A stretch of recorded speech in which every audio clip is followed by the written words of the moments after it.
Well, I'm Tom Pellizzetti, and I may be the most southern Florida food policy person out there. I'm calling from the Keys right now, and my background has been consumer products and meat for the most part. So I'm my main kind of passion, I guess, is the local food movement and small farm producers and the meat industry and kind of getting that into the mainstream markets. So that's I guess where I'm at professionally, and I have three children and beautiful family, so very blessed.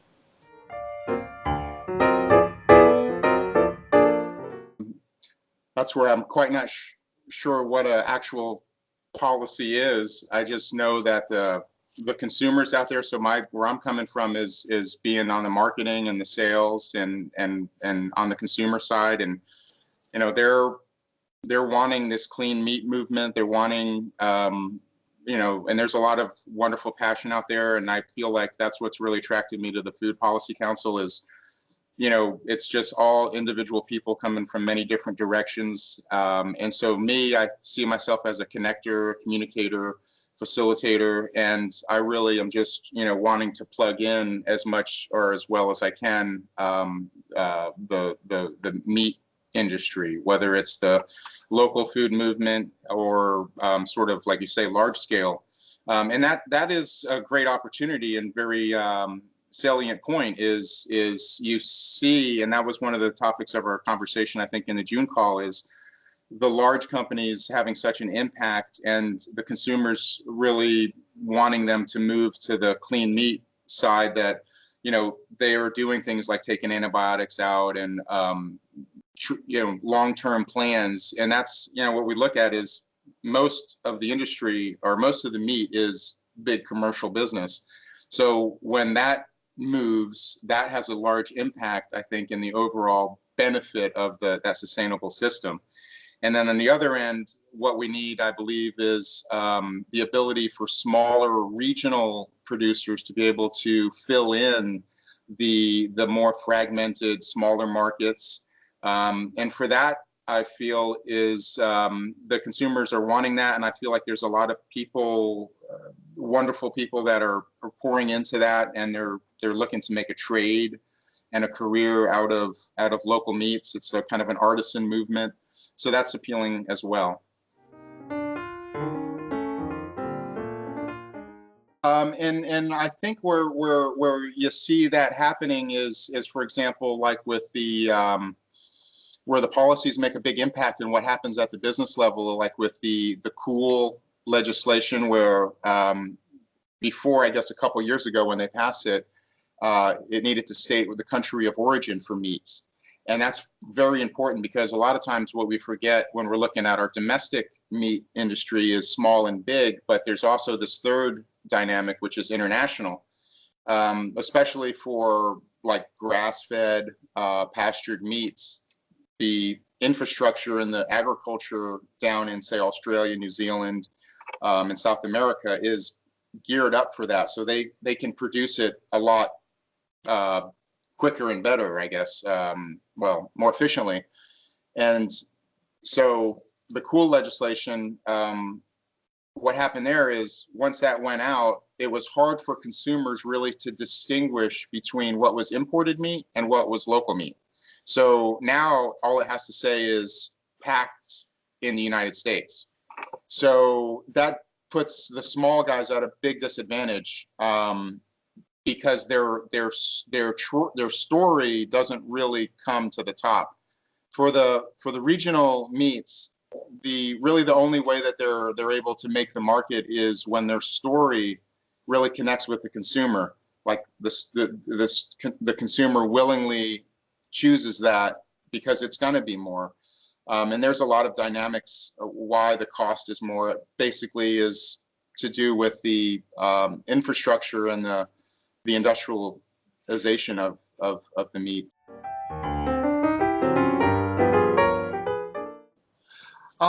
What comes to mind there is an emergence of a lot more smaller meat companies.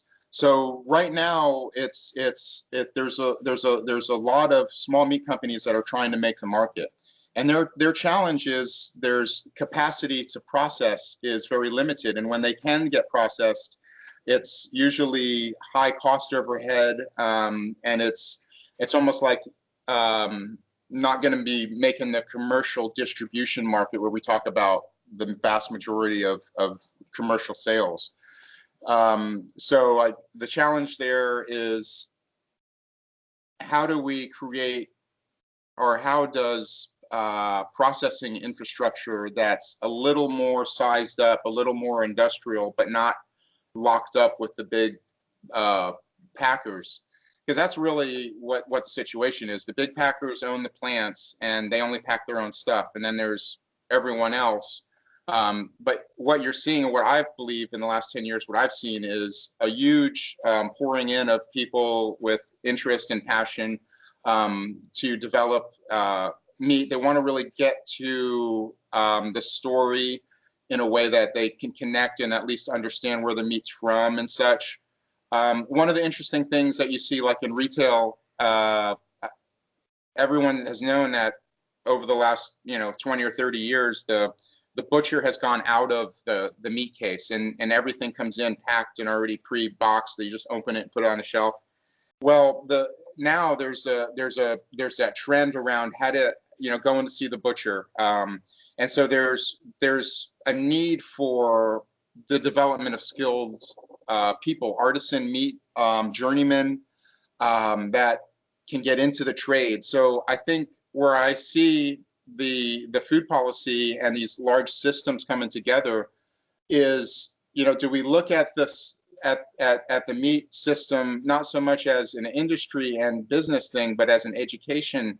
Is there an avenue for apprenticeships, internships? How do we get young people that they don't want to go and learn books? They don't believe in that. They don't want to go to, that traditional path, or professional people that want to do something else, that they feel the gratitude of having hands-on, and so that's kind of, I guess, jumping forward. And I think it's the next question or two is like, what am I passionate about? And it's the idea of how does the small meat industry partner with the large commercial industry, to be able to teach the trade, the lost trade of being able to handle meat, because the reality is, since it's all been concentrated into the big processors, there's not very many people out in the countryside that can take the cattle off the rail and cut it, and it's a very artisan involved trade. It's something that requires not just showing up and they give you a knife and you figure it out, but how do we develop the sustainable industry by improving our processing capacity with local systems, and how do we attract, get talent in there that wants to do this career or this trade, and teach them the skills. And what would be awesome is getting, say, someone in, and with all these small craft meat places around, have that person spend about 4 or 6 months in this place. They would be learning this part about the beef and how to do the harvesting on that, and then they might go to another place and work there, and that might be making just sausage there, and they might get involved in poultry over here, and then they might get more involved in the farm. That would be part of the learning. And so the projects well, I'll just let you ask the next question.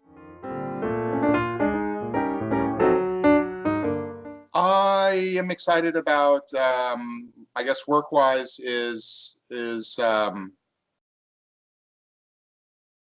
taking that small farm artisan meats to commercial avenues and making it sustainable, not just sustainable earth-wise, but sustainable business-wise. Passionate about developing talent and people. Everything is really about a human connection, and in the world now, everything seems to be going away from that, and this whole singularization thing. food security. And I feel like, we need to get in touch with our past and understand that, we're human and we need to connect and really let the machines do the work for us and not us work for the machines. I'm not a conspiracist, but, or if that's even a word, but I think this is something that is really tangible and hands-on. So it seems like an opportunity for us to kind of get out of the woodwork and into the mainstream. And that's kind of how I like to connect and talk about things. Personally, it's nice to be here, and really happy to see the advancements that are happening both in the big industry and in small industry. And that's all really driven by the consumer at the end of the day. And so we just need to keep the conversation going with all these different parts of the systems and get good people together to solve what we can, and try to enjoy it. Not really, not really work too hard. Just enjoy it.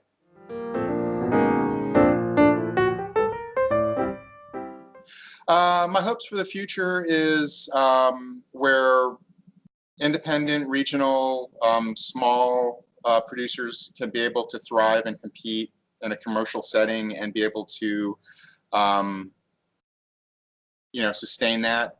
And I also am excited about the transformation in the big industry, and obviously, I mean, that's continue to make things better for the animals and such. My hope for the future is just good being here to see it now. And, it's just a small moment in time, but altogether, it's good to be part of the fabric. So.